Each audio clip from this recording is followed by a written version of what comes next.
Okay, I'm going to get started a little early so the lecture can start right on time at 11:10. I'm Dr. Cole Pass, mathematics, and I run the STEM speaker series on campus, which is every October, November, February, March, and April, basically the fourth Tuesday of those months at 11:10 in this auditorium and at 5 o'clock in this auditorium, repeat of the talk. And if people can't make it, it eventually goes on DCCC's website with a YouTube account, so you can also watch it online.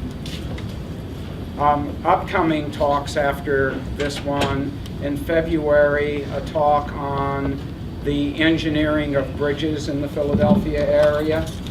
That's February. March, a talk on epidemiology, the spread of diseases. And in April, a talk on Lewis Carroll, who wrote Alice in Wonderland, but who was also an amazing mathematician. So those are the talks coming up for this academic year, and I hope you'll attend some of those as well. A synopsis of this talk: the world faces two crises: global climate change, and we have evidence of that, don't we? And hunger. The overwhelming scientific consensus is that climate change is real. Just look at the extreme weather we've been experiencing the past 3 years. Climate change is real, it's man-made, and it's directly related to the concentrations of carbon dioxide in our atmosphere caused by human beings. With over 7 billion people on the planet, arable land is shrinking as temperatures continue to rise and weather patterns change. It's estimated that 43% of the world's vegetated land has been degraded by deforestation, overexploitation for fuel wood, burning forests, chopping down forests, overgrazing, agricultural activities, and industrialization. Combating food insecurity in a changing world is a daunting task, but it's critical to our survival as a species. Our speaker is Russ Losco, and he's a seasoned soil scientist and geologist with over 25 years of experience in soil mapping, site investigation, geomorphology, soil testing, on-site wastewater disposal and recycle testing and design, environmental investigation, and soil and geological research. He's active in numerous professional organizations, and he served on advisory working groups to aid regulatory agencies in Pennsylvania, our state, and in Delaware, so that sound, scientific, tested regulations can be put into effect. He freely donates his time to train regulators and peer scientists and consultants, and we are very fortunate to have him as adjunct faculty here at DCCC. He's active in research, and I could fill 15 minutes discussing all the publications he has. And he publishes regularly, and he's lead author of the PAPSS manual for soil investigation in Pennsylvania. So without further introduction, Russ Losco. Thank you, Sid. Can everybody hear me like this, or do I need the microphone? We good? Okay. If you can't hear me, just throw something at me, and I'll speak up or grab the microphone. I want to thank you all for coming. I want to thank you for having me here. Dr. Kolpas asked me first off to talk about what led me into the field of geology and soil scientist, and that is a rare combination to be both a geologist and a soil scientist. It is possible, for example, at Penn State University, I'm not a Penn State grad, but at Penn State University, it is possible to go through either one of those curricula without knowing the other one exists. The two departments are two of the most physically separated departments on the campus. what got me into that is actually more complicated than this. I'm an archaeologist who then got interested in primatology. I spent 11 years studying monkeys, 5 of that in the jungle, before deciding that it was time for a career change. I was a victim of my own success, and in my late 20s had worked my way up to the point where I wore a suit and tie, and I had an office on the 11th floor with no windows at a university in Center City, Philadelphia. And one day I said to myself, this job is killing me. I need to get back outside where I belong. So I did a career change, took a 40% pay cut to get into an entry-level soil science slot. Went back to school in my 30s, got the courses that I needed to get a national certification as a professional soil scientist. I've been practicing as a professional soil scientist ever since. As time went on, continued taking courses because I'm still interested in learning, and had 2 experiences. One, a fishing trip to Alaska where I looked around at the landscape and said, gee, I have no idea what's going on around me. It's a totally different world than what I work in. And then a vacation with my family to Costa Rica, nothing like standing at the base of an erupting volcano to say, I need to learn more about this. So I went to graduate school, got my master's degree when I was 50 years old, and that led me to being an adjunct faculty member here at Delaware County Community College. My point being, I look around the room, I see a lot of young faces, I see some older faces. You're never too old to go back to school and learn some new skills, or brush up on the ones that you've got right now. With that very background, if you hear that I run off to join the circus, don't be surprised. Let me start talking about what I wanted to talk about today, which is biochar. But it's one of those stories where it's one of those journeys that you can't get there from here. You have to go someplace else first. So we're going to take a roundabout approach to it before we really start talking about it. And we're going to start with this. 2 of the people in this room are students of mine. They'll remember this slide and the short discussion I'm going to have right now. This is the first ever portrait of the entire human race. This was taken in 1969. This photo has been given the title Earthrise. The entire human race, except for one person, is in this picture. The person missing is Michael Collins, who was piloting the command module of Apollo 11. All of the human beings alive are there, except for the 2 that are standing there. You can't see them because they're kind of small in this picture. And I always introduce this to my students to say, this is the world that my generation inherited. This is not the world that your generation is going to inherit. The world has changed. At the time that this picture was taken, China and India were experiencing widespread famine. We were bogged down in a war in Vietnam. We were losing, in some weeks, 2,000 to 3,000 soldiers killed. Gasoline was about 30 cents a gallon. And girls were not allowed to wear slacks to school. So the world has changed.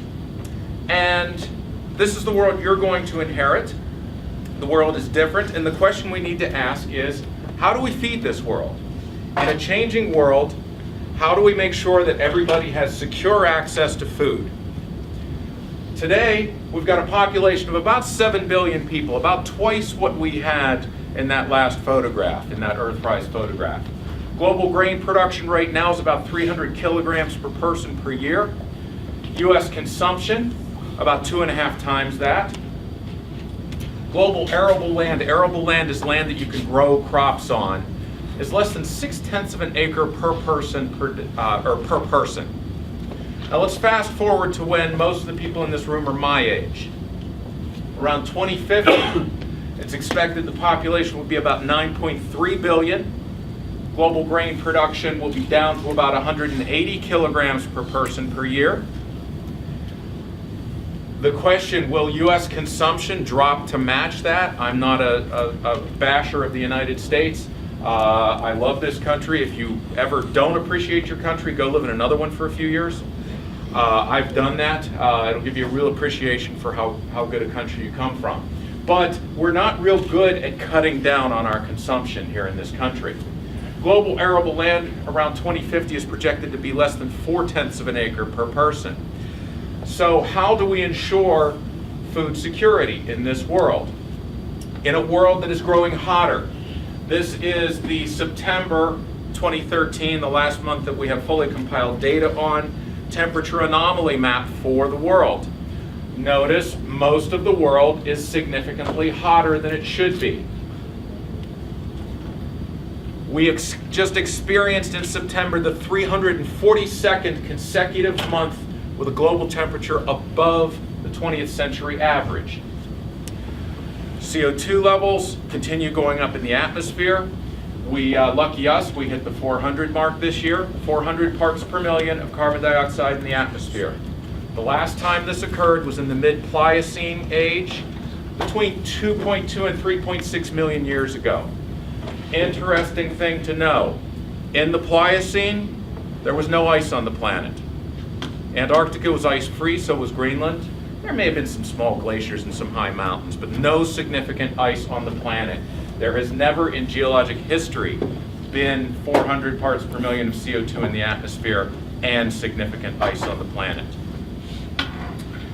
You've probably all seen this graph, rising in CO2 levels over historic time and rising in temperature over historic time.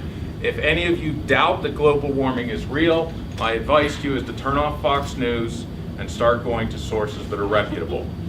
This is the biggest challenge that we face as a species. Now, I've been told that when you throw a complicated graph like that up there, you automatically lose 10% of your audience, but I'm going to ask you to all stick with me here because this is not as complicated as it looks. This is geologic time from about 600 million years ago up to present. The blue line here is temperature, average temperature across the globe. This black line is atmospheric CO2. The two don't always necessarily match up, but they tend to trend each other. The most important thing here, though, is notice this plateau in the blue line here for temperature. This is where the planet likes to be. This is where the planet, all else being equal, it will try to equilibrate back to that temperature. That temperature about 22 degrees Celsius. Nice warm temperature for a sunny day at the beach. Unfortunately, we evolved and our foods, our grains, our food stocks evolved here around 14 degrees Celsius. So if the planet is trying to reach back to this plateau, which is what the data is showing us, we have a lot of work ahead of us. We somehow need to balance our needs as a society for industrial growth, food production, and maintaining atmospheric carbon dioxide levels that are reasonable. Carbon dioxide cycles through the system. The problem is we have natural methods for sequestering carbon in the ocean, in sediments, in trees and plants. We as a species are incredibly efficient at bucking that trend and returning CO2 to the atmosphere. Now, CO2 is not all bad. I'm not here to beat up on CO2. I like CO2. If we didn't have carbon dioxide in the atmosphere, we would be a much colder planet. Current average temperature, about 59 degrees Fahrenheit worldwide. If there were no CO2, we would be below zero. There would be no liquid water. We would not exist. Life might exist, but it wouldn't look like us. If we have too little carbon in the soil, this is what happens. As Dr. Kolpas mentioned, about 43% of the world's soil is degraded. About 30% of it is threatened by desertification, and erosion claims about 75 gigatons of soil a year. Does anybody here know what a gigaton is? It's 1 billion tons. 75 billion tons of soil we lose every year. Now, why should we care about that? Well, let's define some terms real quickly. You can read this definition if you want to. Try not to snore while you're doing it. This is the official definition of soil. What I'm trying to get to, I don't want you to memorize that. I do want you to understand that soil and dirt are two different things. Soil in place is a valuable natural resource. We cannot exist without it. Dirt is when you track it into the kitchen. That's the difference between them. Soil is the sort of thing that if we didn't have it, we would have to invent it and manufacture it. It is the source of the vast majority of our food and fiber. And if you're a big seafood fan, don't feel too smug about it, because those crustaceans, those shellfish, those swimming fish, all rely on what are known as subaqueous soils in the early parts of their life especially. Soil is also, I'm going to go on a stretch here, soil is the limiting factor on space exploration. When I was in first grade, I was told that by the time I was out of college, we would have colonies on the moon. Why don't we have colonies on the moon? Because there's no soil on the moon, and it costs about $10,000 to send this to the moon. So if you have to ship food up there, you don't have a viable colony.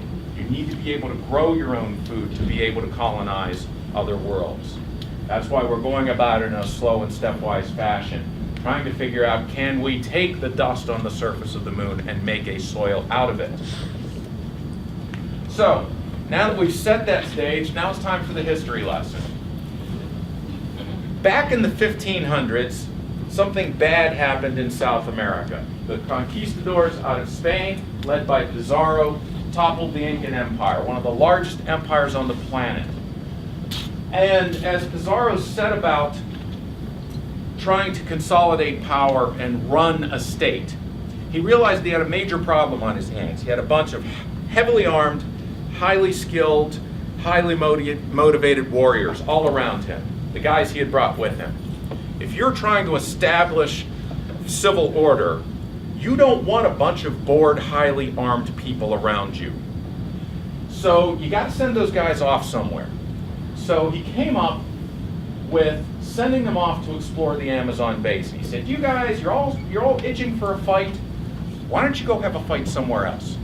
We made a lot of money conquering this empire. Go find another one to conquer." So under the leadership of Francis de Orellano, they went from Peru, from the highlands, downriver, and explored the Amazon. And what they found was pretty interesting. They reported dense population and fertile fields all the way down the Amazon, something very different from what we know now. Orellano said that one 180-mile stretch was all inhabited. There was not, from village to village, a crossbow shot. One settlement stretched for 5 leagues without there intervening any space from house to house. Another stretched for over 100 miles inland from the river. At a distance of 1 or 2 leagues, there could be seen some very large cities. He reported being attacked at one point by 4,000 Indians and 200 war canoes, while thousands more watched from the bluffs overhead. He reports that they were so harried by these huge populations that they were reduced to raiding small outposts for food in order to survive. He got out of there, they barely got out with their lives intact, came out the mouth of the Amazon, reported what they had found, and everybody said, "Well, we're not going back in there. That's a hostile place." It was 20 years before somebody else went back into the Amazon. And what they found was jungle, sparse little villages of population, no big cities. So they said, "Wow, that Orellano guy was pretty crazy. He made up all these stories." And for centuries now, it's been told that he was telling us lies to justify what had happened to him there. It's interesting to note that in this time period, there were 18 outbreaks of European disease in the Amazon. So if there were large populations there, smallpox, other diseases like that could very well have wiped them out. As they started to expand settlements into Amazonia, what they encountered were these types of soils. They are called oxasols. They are extremely weathered and leached. They're very rich in iron and aluminum. They have a very low pH, that is, they're very acidic, very low fertility, and what is known as aluminum toxicity. The aluminum levels in the soil are so high, aluminum is toxic to most plants. And if you try to grow crops in this, the crops are stunted, Aluminum does some interesting things. It binds phosphorus to it. Phosphorus is one of the major components of fertilizer, one of the major nutrients that plants need. There's plenty of phosphorus in this soil. The plants just can't get at it because the aluminum has it bound up. These oxasols, these very poor tropical soils, you find them throughout Amazonia and also sub-Saharan Africa. In the areas where we are seeing now widespread famine in Africa and in South America, Brazil is on the rise, becoming poised to become one of the major economic powers in the world. But they continue expanding into the Amazon, cutting down trees, burning them, and exposing these poor soils. So, time goes on. In the mid-1800s, one of the great geologists, Louis Agassiz, led an expedition into the Amazon, and he found small patches of what he referred to as black soils. Didn't know the significance of them, but he reported them. 5 years later, another expedition reported finding soils exposed that were full of bones and ceramics. In 1966, William Sombrecht, who's pictured here, started mapping these deposits. And he used the native terms terra preta and terra mulata to describe these soils. The terra preta being the very dark, the terra mulata being somewhat lighter soils. If we look at these soils, we find that they incorporate charcoal and potsherds into the soil. The potsherds are always horizontally aligned. You never find them vertical. This is about as far off of vertical as you're going to find them in these soils. It is thought that it is possible that this is human manipulation of the soil, taking these extremely poor oxasols that you can't, as a colleague of mine, so poor you can't even raise heck with it, manipulating that in such a way that you inhibit the leaching of nutrients out of these soils. You improve the water holding capacity. Water trying to make its way down through here is going to hit these potsherds and pond above them, and taking these bad soils and making them viable for growing crops. Indeed, large deposits of this terra preta are mined and are sold as a garden amendment. The way we would go to Lowe's and buy peat moss or garden soil, if you are in South America, you will see terra preta advertised for sale. They literally go and mine this stuff, bag it up and sell it. Now, we've all heard about how terrible it is that people in Amazonia are expanding into the rainforest, cutting it down, doing slash and burn agriculture, which we've been told has gone on for centuries. You know the story. You cut down all the trees, you burn them to release the nutrients into the soil. You start to grow crops. After the first year, the crop yield drops. After about 3 or 4 years, you have to abandon the field and move on. Has anybody here ever hacked their way through a jungle with a machete? How many? One in the back? Good. How much fun was that? No. It's not. I've done it. I still have my first machete. I still use it. I've made my way miles through the jungle. It's not easy. Now imagine having to make your way through the jungle without a machete. Instead, you have a handheld stone axe about this big. How hard is it going to be for you to get through the jungle, let alone clear a few acres of it and do slash and burn agriculture? If all you have are stone tools, which is what the early Native Americans had, I don't think that you're going to do slash and burn agriculture, because to cut, say, an acre of land, it's going to take your entire village several weeks to do that. You don't want to waste that. I will put it to you here that slash and burn was probably not possible with stone tools. The Native Americans probably practiced something else. Slash and burn is incredibly wasteful. You lose about 95% of your carbon as CO2 to the atmosphere. I will put it to you that those early Native Americans realized how valuable that carbon was, and so they did something other than slash and burn. They did this. This is an attempt to recreate that now to try and make this terra preta soil using what is known as slash and char. You cut down the trees, you cut down the brush, but instead of just burning it, you turn it to charcoal.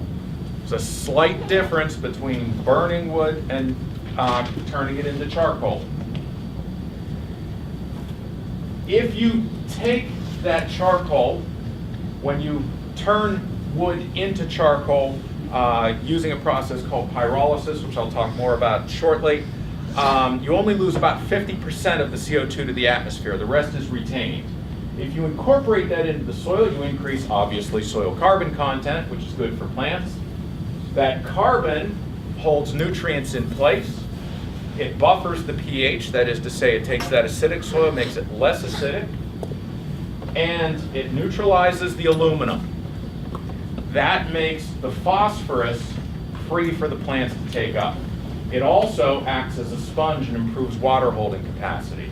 So on the left you see it's so dark that you can't see details of it, but this is a terra preta profile. This is the oxisol profile, not much carbon held in this.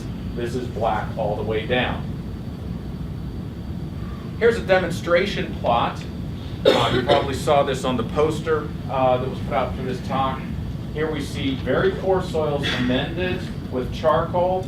Corn is growing nicely. Soil not amended with charcoal, the plants are stunted.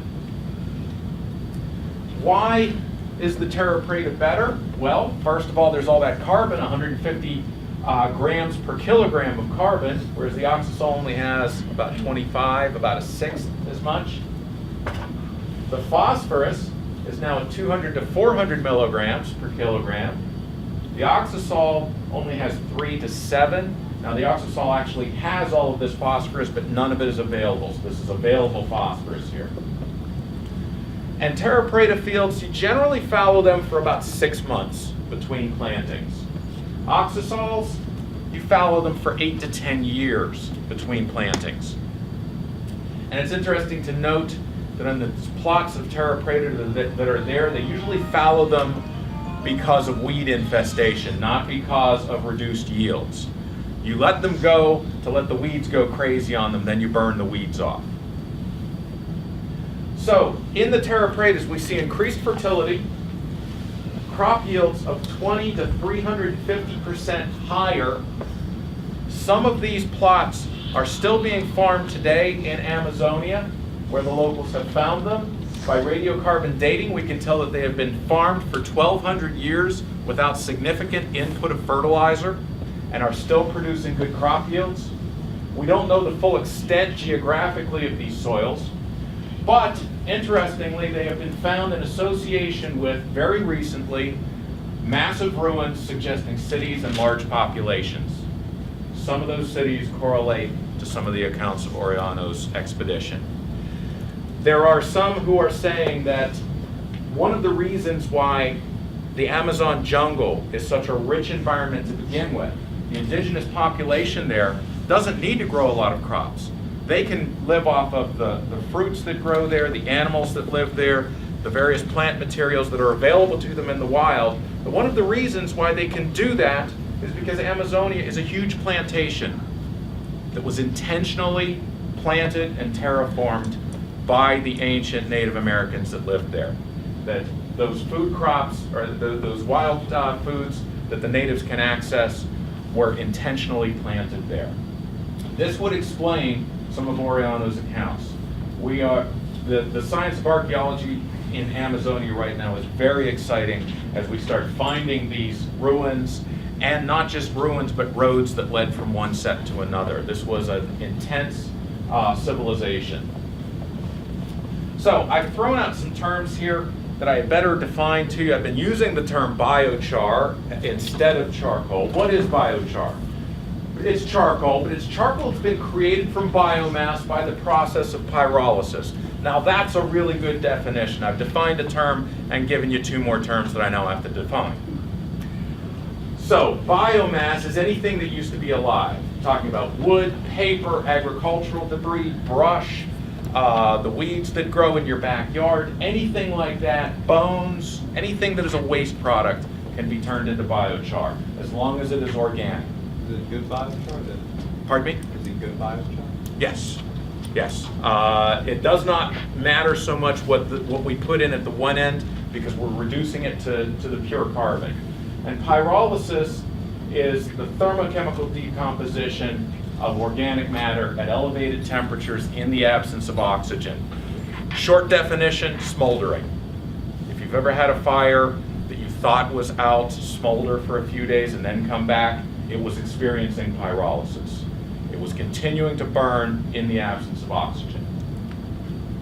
So what makes this charcoal so good? Well, here's a photomicrograph of it, and it looks kind of like a sponge, doesn't it?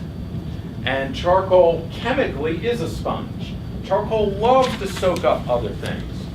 Physically, the charcoal has these nice vesicles. It'll hold water. It will also allow symbiotic organisms to move in there. Certain fungi love to grow on top of charcoal or in these void spaces. And as I mentioned, carbon is naturally a sponge. Carbon likes to bond to things. That's the reason why if you have funny tasting water coming out of your spigot, you put a charcoal filter on it and it takes the funny taste out. If it's got a funny smell, you put a charcoal filter on it. It takes the funny smell out.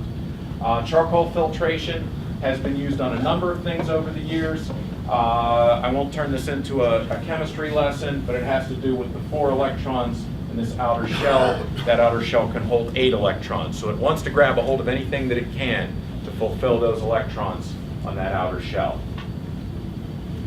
Here's how we traditionally made charcoal. Here's how the Native Americans probably made it. Here's how we made it historically. Basically, you cut a bunch of wood, you pile it up with a little bit of air space in there, and you cover it with dirt or soil. You leave an opening here so that a little bit of air can pass through, but not very much. Then you set it on fire, and you let it smolder underground for about a week. Then you go back, douse it with water, strip the soil off the surface, and harvest all of your charcoal. Nowadays, we can do it much better. We can take our industrial abilities and we can use just about anything, wood chips, peanut hulls, tree bark, paper, sewage sludge, anything you want to get rid of that is organic. We run it through a pyrolysis chamber, put it under high temperature. We're not burning it, we're cooking it. We cook it down, we get 50% of that mass returned as biochar that we can use as an amendment to the soil, and we get some neat byproducts out of it. We get hydrogen gas, we get synthetic oil. Now, I'm not saying that we're going to put British Petroleum out of business doing this, but when oil is about $100 a barrel, it's worth harvesting this stuff. It's a byproduct. You're either going to harvest it or waste it. We might as well harvest it. Essentially, what you were doing in pyrolysis is you were distilling organic matter. Take something like this, run it through the pyrolysis process. It looks like this. You reduce this to its basic carbon. It's the same process Mother Nature uses when Mother Nature makes coal, except Mother Nature takes several million years to do it. We can do it in a couple of hours' time. Here's a portable biochar plant housed in a standard container, standard shipping container. This one is being used in a land development. Now, say you want to build, I don't know, a community college. You've got forest here, maybe underbrush, you've got to do something with that. Traditionally, what you would do is the big trees you would cut down for firewood and sell that. The smaller stuff you would push into a hole in the ground and burn it or ship it off to a landfill. Why not run it through a little pyrolysis chamber, make some biochar, a little bit of oil, siphon off some hydrogen gas. You can then sell the biochar. There is an active market in this now. There wasn't an active market in this when I first started talking about this about 7 or 8 years ago. There is an international market in biochar now, or you can just amend it, plow it into your own soils, make for richer soils, better for growing your landscaping or growing lawns or whatever. But look at this stuff not as a waste product, but as a resource now. There's another approach to this. These are little stoves made out of tin cans Sorry, I'm from an age where we still called them tin cans. Steel cans that were discarded. These are made by a friend and colleague of mine who now travels to third world countries distributing these and teaching people how to make them. 3 billion people on this planet cook their food by gathering wood, piling it up, starting a fire, and putting a pot on top of it. Very wasteful, puts a lot of CO2 into the atmosphere. These cans, you take 2 handfuls of crushed up twigs. One is burning here. The other is being reduced to biochar. This stove, as it burns that handful of twigs, will boil a gallon of water. So you set this up instead of building a big fire, you make your soup, and at the end of it, you dump the biochar out that you've made into your garden to make your garden grow better. We can do this at home. I do this at home. This is my setup in my backyard. This is it when it still had paint on it before I fired it the first time. The benefits of making biochar at home are deadfalls, all the branches that come down off of my trees. Instead of piling them up on the property line or chipping them, I can get rid of them now. It provides fertilizer for my garden back here. It also provides leadership. There's 2 ways to change the world. One is the top-down approach, the other is the bottom-up approach. The top-down approach is whoever's in charge issues an order. So imagine President Obama goes on national TV today and says, I think everybody should make biochar. Biochar is going to save the world. Well, first of all, the Tea Party would then say that biochar is socialist and probably Kenyan, and there would be widespread protests saying, no, we're not going to have biochar, no biochar for us. The other way is to just do it. Spend the 20 bucks for this stuff, set it up in your backyard, and start making it. And what happens? The neighbor comes over and says, what are you doing, Russ? I say, I'm making biochar. And he says, really? Why? I explained to him everything I've explained to you. Next thing you know, he wants to do it too. Because it's fun. Because, I'm sorry, I'm not saying anything bad about the women in the room, but all you guys will relate to this. We like to burn things. It's true. I have a place in the mountains. I have a guys' weekend up there. By the time the 3rd guy gets there, there's a fire burning. I don't care if it's 100 degrees outside. They got a fire going. My wife takes her girlfriends up there. They don't build fires. But guys like to build fires. Fires put CO2 into the atmosphere. Let's do this instead. It's just as much fun. So what we do, we take this small barrel here. Notice it's got a few little holes in it, not a lot. And we fill it up with all of the branches that have fallen down off the tree. We put a lid on it.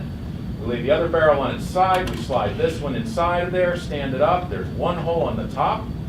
And we pile waste wood and a little bit of newspaper around it. Set it on fire. Once it's going pretty good, you put this chimney on top. This is what it looks like when it's burning. Notice there's no smoke coming out.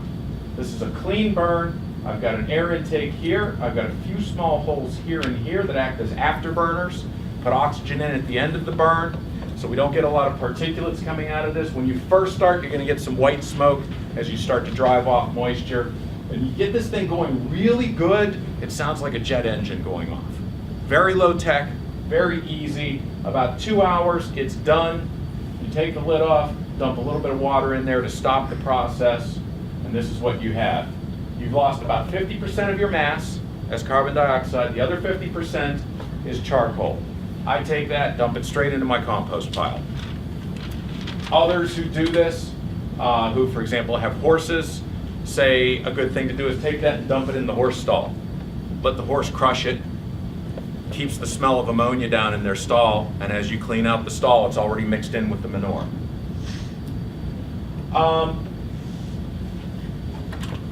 As I mentioned, we lost about 50% of our mass here. What do we use the biochar for then? Well, agriculture. Agriculture would be the smartest thing to do. Use of industrial fertilizers, artificial fertilizers, has tripled in the last 50 years in this country. If we look worldwide, fertilizer use is increasing all over the world. If you add charcoal to the soil, it's not that you don't need fertilizer, it's that you need a whole lot less. Nitrate in fertilizer is transient in the soil. Rain falls, it washes the nitrate right out. So about 20% of the nitrate that you add to your garden or to a farm field, the plants never get to touch it. You add biochar, it holds, not all, but it holds a lot of that nitrate in place. So you may have to only add your fertilizer every 3 or 4 years instead of every year. The benefits that we get from it, well, we get increased crop yields, as I mentioned before, decreased need for fertilizer, especially that nitrate, the nitrate, phosphorus, potassium fertilizer. We buffer pH, add organic carbon, water retention, we add exchangeable calcium that goes along with the biochar. These symbiotic microorganisms start to move in over time. You get an increasing effect from the biochar the longer it is in the ground as the fungus starts to move in and starts to colonize the char. It also suppresses methane and nitrous oxide emissions. Methane is 26 times the greenhouse gas that carbon dioxide is. So if we can keep the methane levels down, that's a good thing.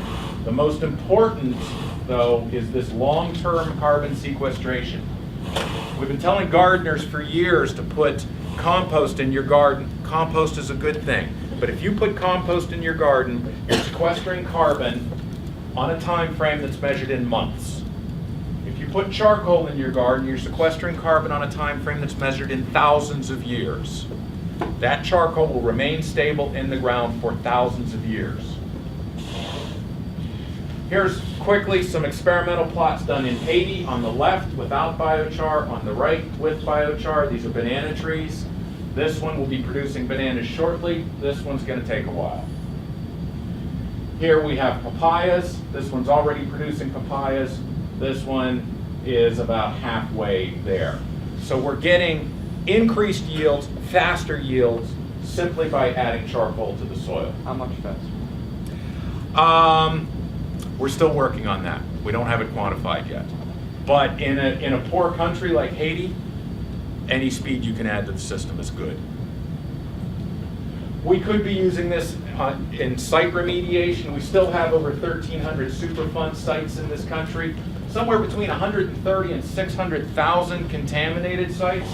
And as a geologist, I find it only slightly dismaying that we can't tighten that number up a little bit. But there's 470,000 worth of improbability in that. We could be adding biochar to these sites to start binding some of these toxins. In urban renewal, I'm lucky enough to be starting on my 5th year working with the Environmental Protection Agency on urban soils assessments, trying to reclaim vacant lands in cities for various uses, including agriculture. But do you really want to be growing food crops in soil that has like lead-based paint in it, stuff like that? This biochar offers some possibility for remediating these soils.